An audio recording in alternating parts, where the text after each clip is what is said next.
Okay, so we are back. It's all back together. Definitely need to take it to the wash, give her a bath, because I got grease and shit in my hands. I fucking touched everything. Now it looks nasty. But man, what do you think of that shock? Not bad, huh? Fucking looks good. And what a difference. Definitely a little on the stiff side, which I know I said in an earlier video I kind of like, but now that I've actually ridden it, it's a hair too tight. So we're going to loosen up, like, as far as the dampening, just a little bit. Just a little bit. It needs to be a tiny bit softer. But man, the front forks definitely need to be done now. There's no doubt about it. Something I noticed with this this conversion, definitely helps keep the front end down.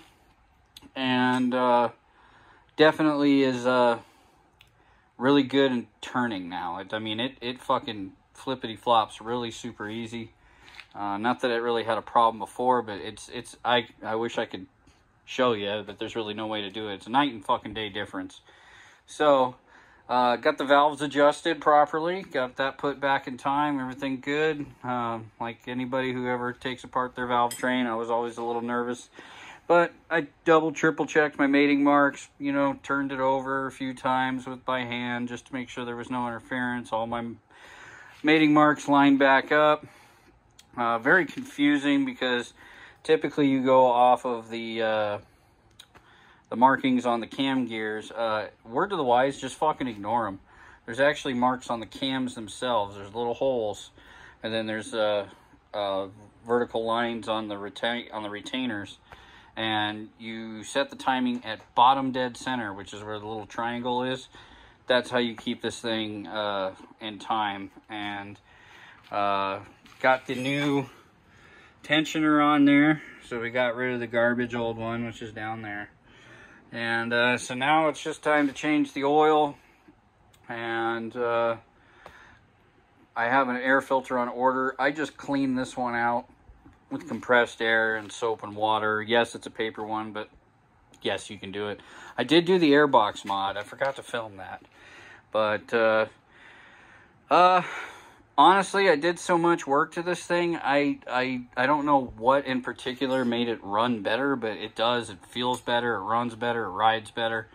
And I highly recommend doing the ZX636 conversion.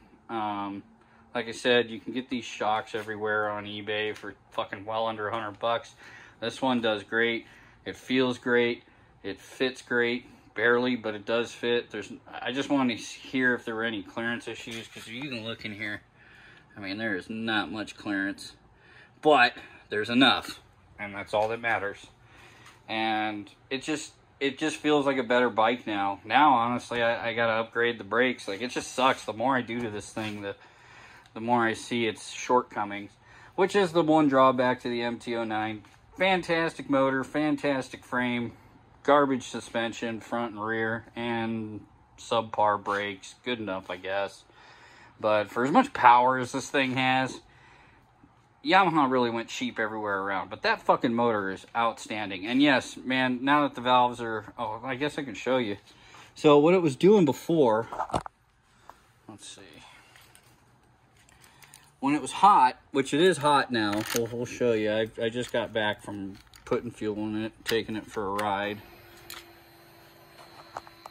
So you can see 205, it's at pretty much operating temperature. It would have a hard time starting, but we're good.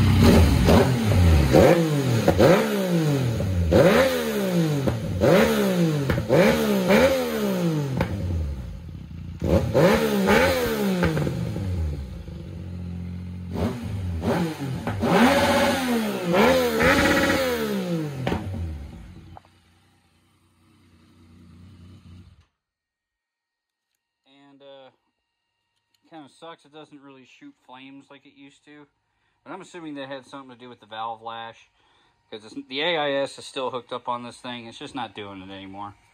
So, but yeah, let me know what you guys think in the comments below. Thanks for tuning in. Like, share, subscribe. We're going to be getting some ride videos on this thing soon. And yeah, it's just one hell of a machine. So I'll shut the garage door. I probably forgot. I don't want to fucking piss off the neighbors. But anyways, like, share, subscribe. See you guys.